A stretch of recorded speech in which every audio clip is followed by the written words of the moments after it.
Para quem usa as versões superiores ao CS6, esse início vai ser um pouquinho diferente. Eu estou usando o Photoshop 2020 e a primeira coisa que você vai ver quando abre o programa é essa tela, onde você vai ter duas opções. Você vai ter a opção de jogar um arquivo aqui, então ele fala assim, drag and drop an image, que é tipo assim, arraste e jogue uma imagem aqui. Então eu poderia pegar uma imagem do meu computador, pela pasta aqui mesmo, e jogar aqui que ele vai abrir essa imagem. Ou eu tenho a opção de criar um novo arquivo.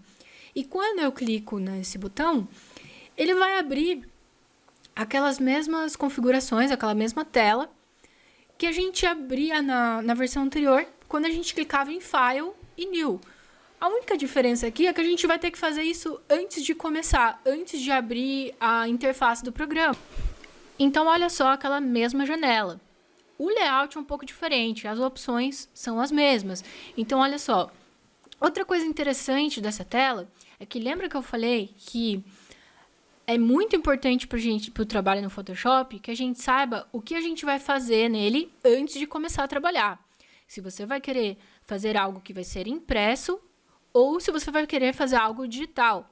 Na versão anterior, não tinha nenhuma coisa intuitiva sobre isso, né? Eu expliquei lá, você tinha que colocar em números mesmo, configurar a resolução para o programa fazer corretamente.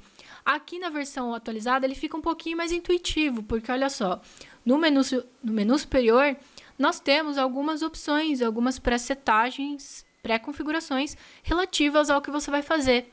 Então olha só que interessante, eles atualizaram para que ficasse mais intuitivo para o usuário não cometer aquele erro e, se for fazer um arquivo impresso, sair tudo zoado, ok? Então aqui está um pouquinho mais intuitivo.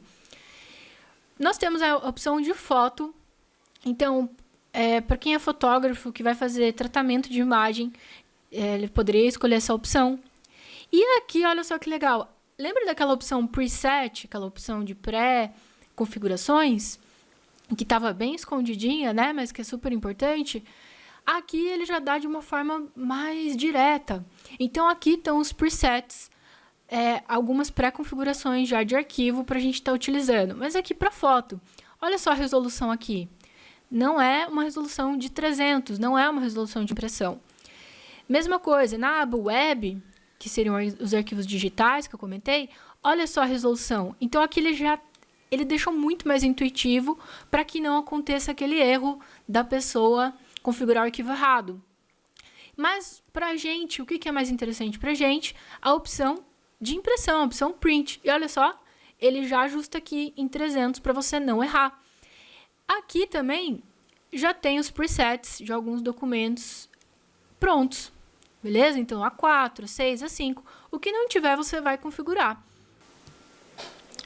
Então, por exemplo, se eu quiser configurar uma folha A1 para eu trabalhar, eu vou clicar aqui, vou preencher com os valores de largura e altura. Inclusive, aqui também facilitou a orientação. Se eu quiser fazer preencher em formato retrato ou paisagem, ele já facilitou bastante. E daí, olha só também, ele facilitou aqui para você criar um preset, porque você não quer ficar preenchendo isso sempre. Então, você pode clicar aqui nesse símbolo. Ele já está salvo aqui, mas ele vai perguntar daí para você nomear o documento. Você só põe folha 1 aqui e põe em Save Preset. Nesse menu aqui do Saved, ou dos arquivos salvos, você já vai ter o seu preset pronto aqui, com o título e com o tamanho e resolução. Olha só que legal. Então, nessa atualização do programa, essa parte de criação de arquivos ficou muito mais fácil. Você pode configurar aqui todas as folhas da série A. Então, é só você inserir as informações aqui, colocar salvar com o nome.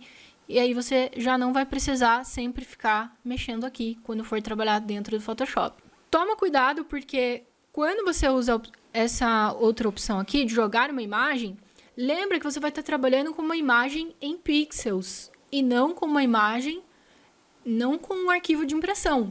Então, por exemplo, eu vou jogar essa imagem aqui que está numa pasta do meu computador. É só você puxar mesmo e arrastar para cá. O Photoshop vai abrir a imagem. Isso tem uma dimensão própria e uma resolução própria. Então, não tem nada a ver com arquivo de impressão. Ok? Então, essa opção de inserir uma imagem é diferente de criar um arquivo físico. Aqui também é importante ressaltar que as imagens sempre vêm como o nome background e elas vêm trancadas, então você não consegue aplicar alguns recursos sobre ela. Se você quiser destrancar essa layer, você pode tanto duplicar ela quanto destrancar, dando 2 cliques no background com o botão esquerdo do mouse, 2 cliques. E você vai colocar a opção OK para essa layer ser desbloqueada.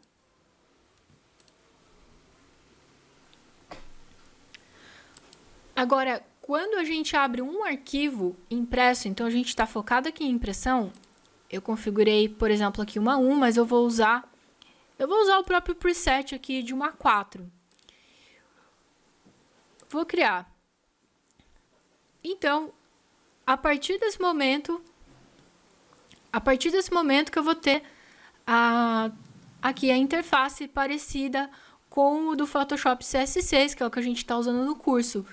Porém, eu resolvi fazer essa atualização aqui pela confusão de alguns alunos ao iniciar o arquivo nos programas mais atualizados, ok? Mas é importante assistir as outras aulas para que você consiga entender a essência do Photoshop. Só cuidado, pessoal, que a hora que eu estava configurando a folha ali, eu não me atentei a uma coisa. Eu coloquei 841 por 594, porém eu deixei centímetros aqui, e tá errado. Se eu quisesse configurar por centímetros, teria que ser 84,1 centímetros por 59,4 centímetros, ok? Justamente para não acontecer esse tipo de confusão, eu sempre trabalho em milímetros aqui, então não esqueçam de mudar as unidades. Não esqueçam de sempre colocar a unidade correta para a medida que você está ajustando.